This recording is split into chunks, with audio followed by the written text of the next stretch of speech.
who thought it was a good idea to give another white boy a mic and to talk about his life and talk about whatever he wants to talk about.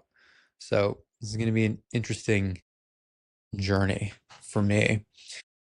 But the reason why I'm doing this is what is the reason why I'm doing this?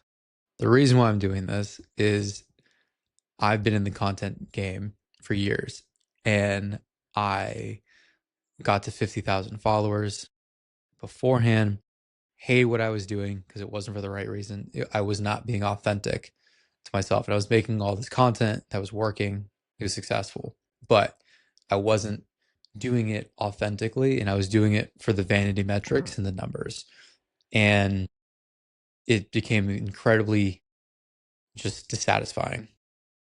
And so I stopped. And I stopped for like 3 years. And I said, the only way I'm going to come back is if I do it for the right reasons authentically. And the right reasons for me doing this are just call it a 10-year project. I'm 27 right now, about to be 28 in 4 months, where I want to be able to look back on this in 10 years. One, to see how far I've grown, how I've changed, how my life has changed, just things in my life being either the same or different, hopefully different, and just to see where I go, to see what happens. Because it's so hard for us to see, just into the future of things. And we always get taught the lessons from our parents or friends or family who are older, like, oh, you have so much of your life ahead of you. You have all these things to look forward to. But it's like the element that we see is just up to where we're at. So we don't know what's next, right? And so it's hard for us to see what is into the future, what is possible in all these things until we look back and we connect the dots. And so this is me kind of going back and connecting the dots through just all of the things. And I've kept a daily journal for the past almost 5 years now.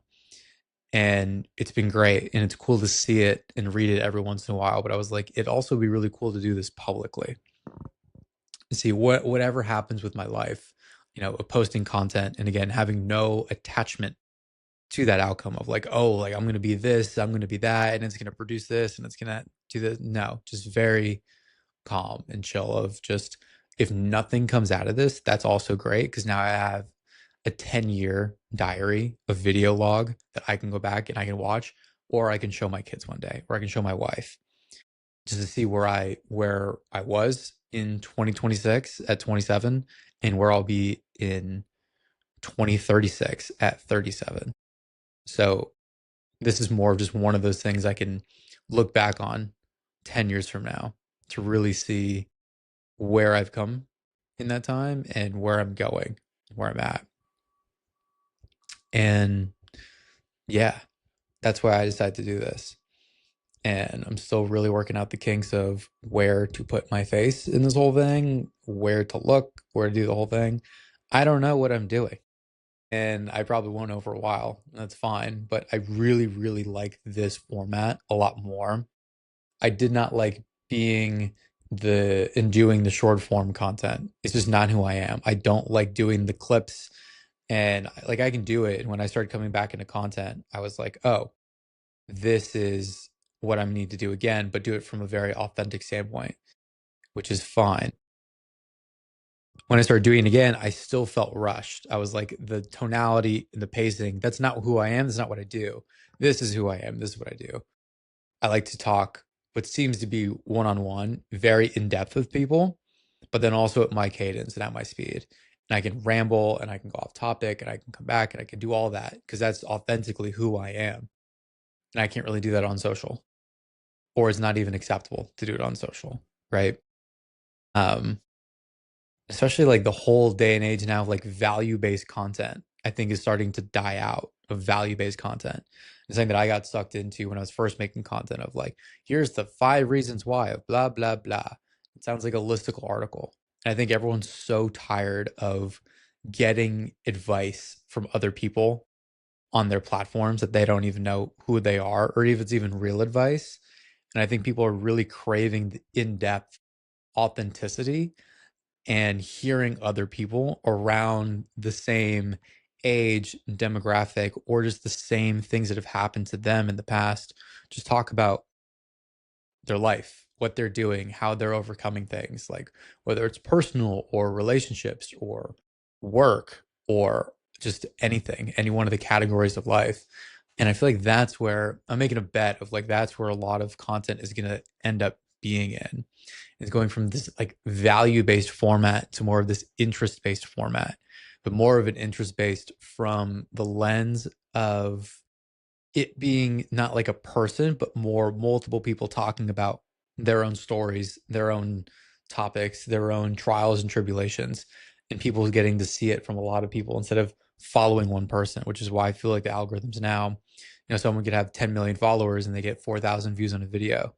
It's because the algorithms are looking at the transcripts of what is being said right now and is putting search optimizations on those transcripts. So when people search on TikTok, you know, how to get over my ex, how to start a business, it's not going to the top 3 people with the most followers, like an Alex Ramosia, Tony Robbins, whoever, but it's going to everyone. And that the person who has the most watch time and the transcript with the highest SEO ranking that is then being searched by from these algorithms, which is how I feel like content is going into. But again, I now digress.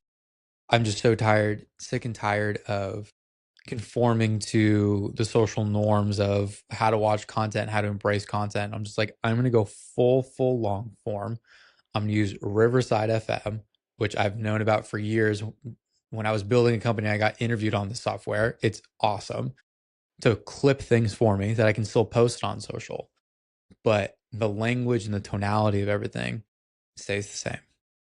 Where I'm not putting on a show or a performance, I'm not speeding up, I'm not slowing down, I'm not changing the cadence to try to fit some value in 30 seconds, which I feel like isn't true value anyways to a degree because it's rushed. And it's in the energy of needing to rush to grab someone's attention. I'd rather not grab anyone's attention except for 2 people who watch this fully, who resonate with what I'm saying and who I'm becoming in this process, whatever that looks like in this content creation space. I'd rather keep those 2 people than rather get 10,000 people from a stupid hook, which is all in the form of somewhat of manipulation. Like, yes, there's thumbnails, there's headings, there's descriptions, there's all these things that you got to do. Fine, it's part of the game. But I'm not in the business or the dynamic to do a hook to grab 3 seconds worth of attention for someone. I sell marketing. I'm in sales and marketing. Like, I know that all day in, all the way out. Like, I know it through and through. I'm not in the business of that though here. I'm willing to make a 10-year bet that me just being in a state where I'm flowing and I'm comfortable and you can hear the actual voice and tonality and pacing that's comfortable for me, where I can convey the message then through my energy, through spirit coming in. That's what resonates. That's what hits. And I just blabbered on for 11 minutes, I think. So I'm going to shut up and see if this works.